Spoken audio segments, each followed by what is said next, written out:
You spend almost every second of your active life with your feet trapped inside layers of leather, rubber, and mesh. You likely think of your shoes as a basic human necessity like food or water.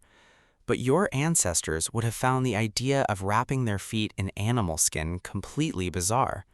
For millions of years, the human foot was designed to be raw, exposed, and in direct contact with the earth. We know this because we have found their literal footprints frozen in time. These ancient tracks show us exactly how we walked, long before we ever thought about fashion. If you went back to the earliest days of your lineage, you would see a world where your feet were your only connection to a very dangerous environment. This is the story of how a biological miracle turned into a technological requirement. It is a journey that starts with a tiny creature in the forest and ends with an Egyptian king who used his footwear to prove his power. The problem with understanding when we started wearing shoes is that the materials used to make them almost never survive. We call these the shadows of archaeological history. While stone tools and charred bones can last for millions of years, a piece of bark or animal hide rots away in centuries. This creates a massive gap in our knowledge, where we have to look for indirect clues. We have to study how our bones changed and how our environment forced us to innovate. Your feet are actually quite strange compared to your closest relatives. About 3.2 million years ago, a creature known as Lucy was already walking upright on two legs. Her body was built for bipedalism, which is a major milestone in making us human. Lucy lived in the Afar region of Ethiopia, where she spent her time navigating both the forest and more open spaces. She had a body that looked like a blend of ape and human traits, but her feet were clearly moving toward the modern shape we see today.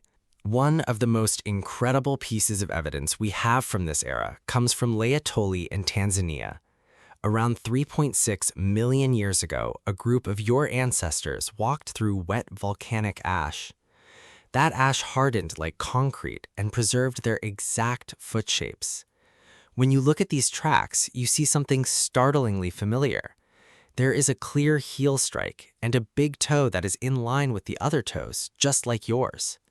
These people were walking fully upright, and they were doing it completely barefoot. They were navigating a savanna environment where they likely scavenged for meat and avoided predators. At this point in history, shoes were not just absent, they were entirely unnecessary because our feet were tough enough to handle the heat of the African sun. But as the world began to change, so did the needs of your ancestors.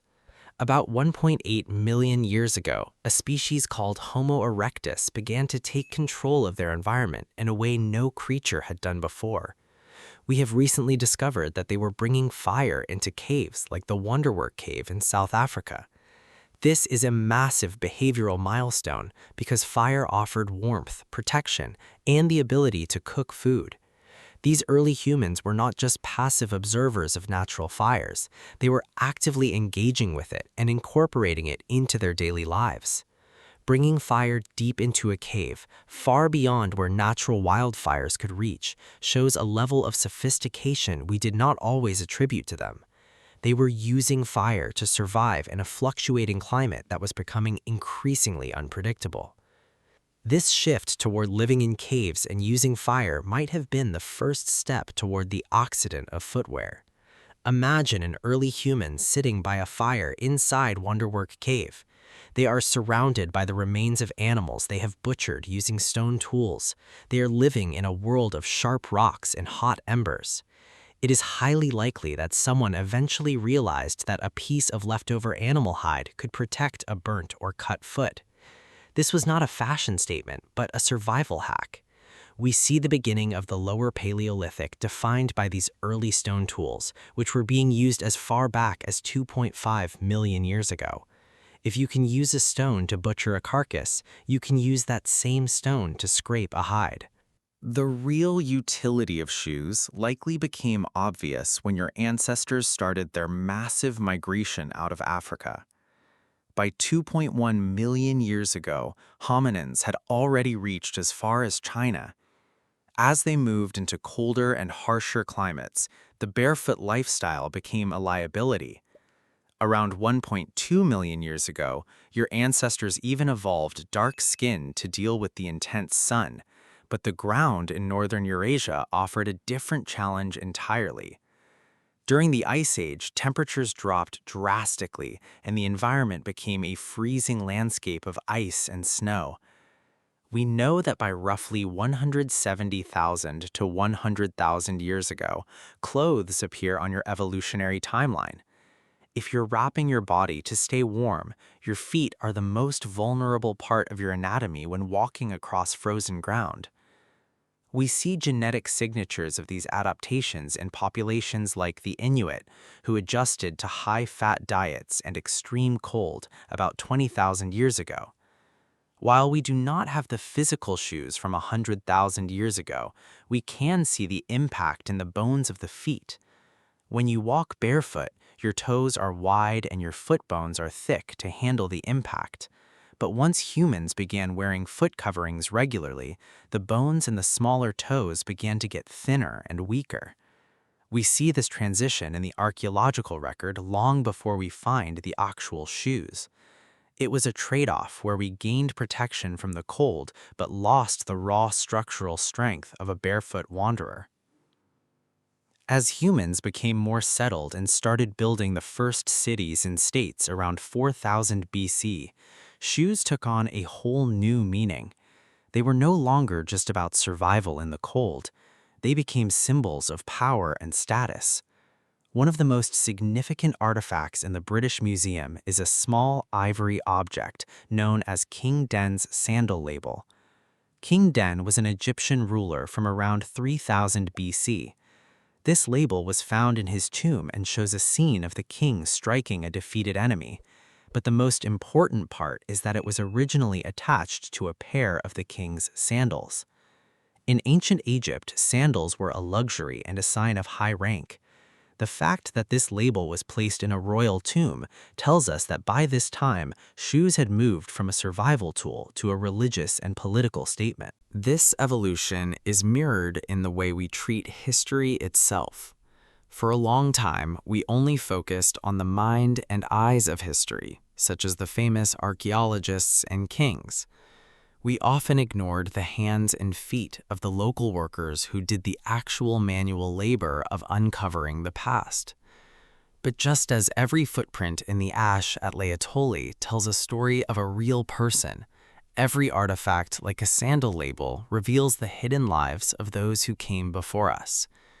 We are now making a conscious effort to name and acknowledge these local agents who helped the discipline of archaeology evolve.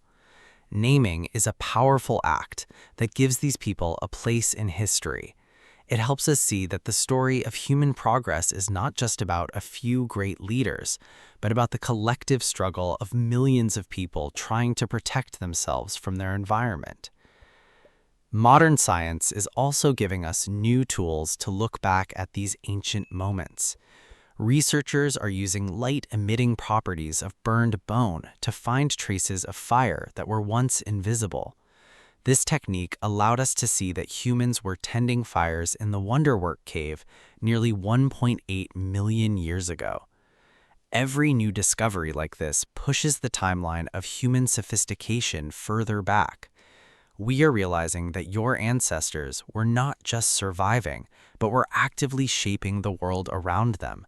They were solving problems and creating the first technologies that eventually led to the phone in your hand and the shoes on your feet. So, the next time you put on your favorite pair of shoes, remember that you are carrying a piece of a million-year-old survival strategy. Your feet are the product of an incredibly long journey from the trees of Ethiopia to the paved streets of a modern city. We went from leaving bare footprints in volcanic ash to wearing sandals that defined the power of kings. We learned to control fire, navigate frozen continents, and build civilizations, all while slowly losing the raw toughness of our original feet. But this raises a new question about how we survived before we had all these tools. If we inherited our need for protection from early cave dwellers, what other habits did they pass down to us? For example, why did we suddenly decide that sitting around a campfire was the most important part of our social lives? Click here to find out why fire was the original social media.